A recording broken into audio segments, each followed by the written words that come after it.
Selamat pagi Bu, di sini kami akan mempresentasikan proyek based learning kami dengan judul pengendalian waktu dan biaya pembangunan gedung vokasi Universitas Sumatera Utara menggunakan metode Earth Value dan Critical Path Method. Di sini saya yang beranggotakan Leono Tumanggor dengan NIM 230404077. Saya Marzuki Marpaung dengan NIM 230404113. Saya Muhammad Faris Zaidan dengan NIM 230404060. Saya Brenis Buya dengan NIM 23139. Yang pertama itu latar belakangnya.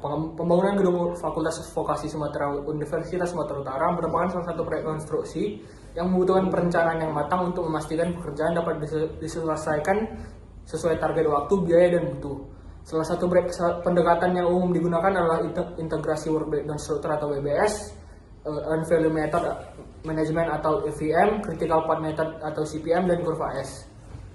WBS, FM, dan Critical Path Method berfungsi untuk menguraikan seluruh pekerjaan proyek menjadi unit yang lebih kecil dan mudah dikendalikan. Kemudian ada rumusan masalah. Berdasarkan latar belakang tersebut, rumusan masalah dalam laporan ini adalah sebagai berikut. Yang pertama, bagaimana menyusun work breakdown structure atau WBS untuk menggambarkan lingkup pekerjaan proyek pembangunan gedung Fakultas Vokasi USUK. Yang kedua, bagaimana menentukan jaringan kerja dan jalur kritis proyek menggunakan metode Critical Path Method atau CPM. Dan yang ketiga, bagaimana menganalisis potensi keterlambatan serta menentukan solusi pengendalian proyek melalui integrasi WBS, EVM, CPM, dan kurva S.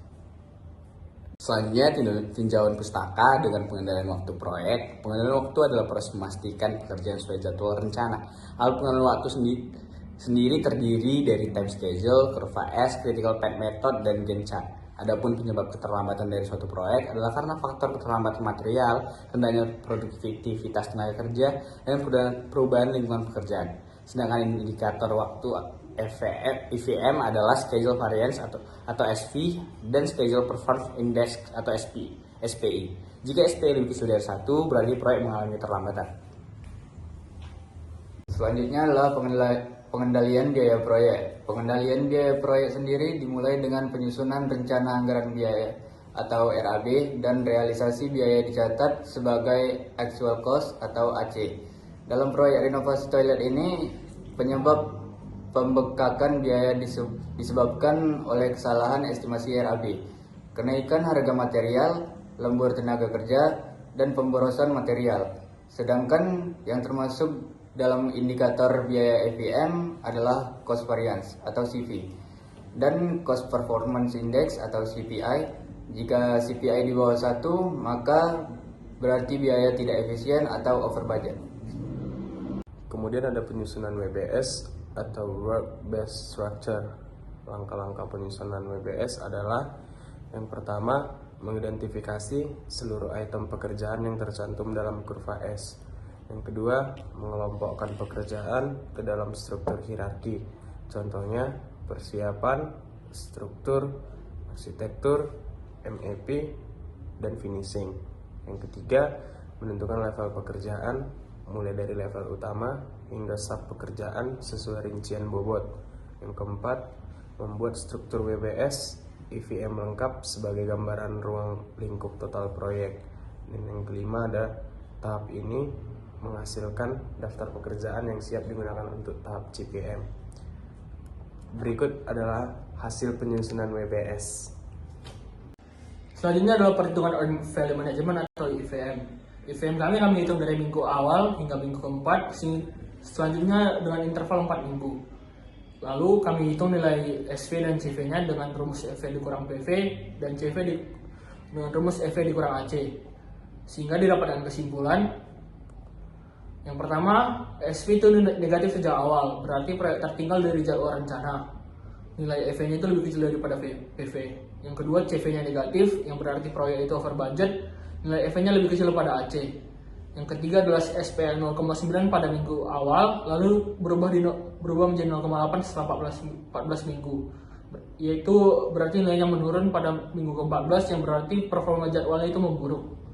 Yang keempat adalah CPI dengan nilai 0,92 yang dan berubah pada minggu ke-14 yaitu 0,88 yang berarti cost performance-nya juga menurun atau bisa disebut juga dengan boros. Selanjutnya, penyusunan jaringan kerja menggunakan CPM. Yang pertama, identifikasi aktivitas. Setiap pekerjaan pada WBS, IVM dianggap sebagai suatu aktivitas. Yang kedua, menentukan durasi aktivitas. Durasi ditentukan berdasarkan yang pertama, rentang waktu pada tabel kurva S atau start finish atau selisih progres antara periode jika tanggal tidak tersedia. Yang selanjutnya, menentukan hubungan ketergantungan atau predecessor, di mana relasi antara aktivitas ditentukan secara logis berdasarkan urutan konstruksi dan pola progres pada kurva S. Selanjutnya, penyusunan diagram jaringan, di mana membentuk network diagram yang menunjukkan aliran pekerjaan dari awal hingga akhir. Selanjutnya, perhitungan waktu aktivitas meliputi early start atau ES, early finish EF, late start LS, late finish LF. Selanjutnya, penentuan jalur kritis. Aktivitas dengan float sama dengan 0 ditetapkan sebagai jalur kritis. Yang selanjutnya hasil tahap ini berupa yang pertama network diagram proyek, yang kedua daftar aktivitas kritis, yang ketiga total durasi proyek versi CPM. Kemudian ini merupakan hasil dari langkah-langkah yang ada, di mana durasi diperoleh dari tanggal waktu sampai awal sampai akhir pada jalur rencana atau selisih bobot progres pada kurva S.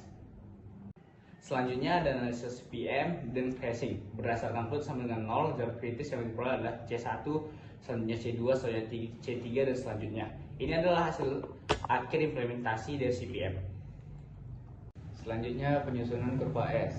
Penyusunan kurva S dilakukan melalui yang pertama mengambil bobot pekerjaan dari tabel bobot rencana, yang kedua menghitung bobot kumulatif, yang ketiga menggambarkan progres rencana per minggu. Implementasi pada proyek. Yang pertama, bobot pekerjaan tiap aktivitas ditarik dari file kurva S.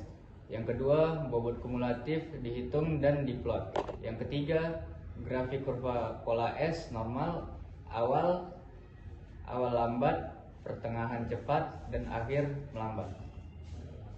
Berikut adalah data kurva S yang kami dapatkan. Dan selanjutnya solusi pengendalian waktu. Yang pertama, crashing pada aktivitas C3 dan D1, menambah tenaga kerja atau shift. Yang kedua, fast tracking, melaksanakan pekerjaan arsitektur dan ME bersamaan. Ketiga, sebagian struktur sudah aman. Yang ketiga, resequencing, mengatur ulang pekerjaan non-kritis agar tidak menghambat aktivitas kritis. Yang ketiga, yang keempat, monitoring intensif pada C3 sampai D1, harian atau mingguan. Yang kelima, manajemen material, memastikan material struktural tersedia lebih awal. Kesimpulan dari presentasi kami yaitu secara keseluruhan, penggunaan WBS, FEM, dan CPM dan kurva S mampu memberikan gambaran yang jelas mengenai perencanaan dan pengendalian waktu proyek, serta membantu mengidentifikasi potensi keterlambatan beserta langkah perbaikannya. Demikian presentasi kami dari kelompok 7, sekian dan terima kasih.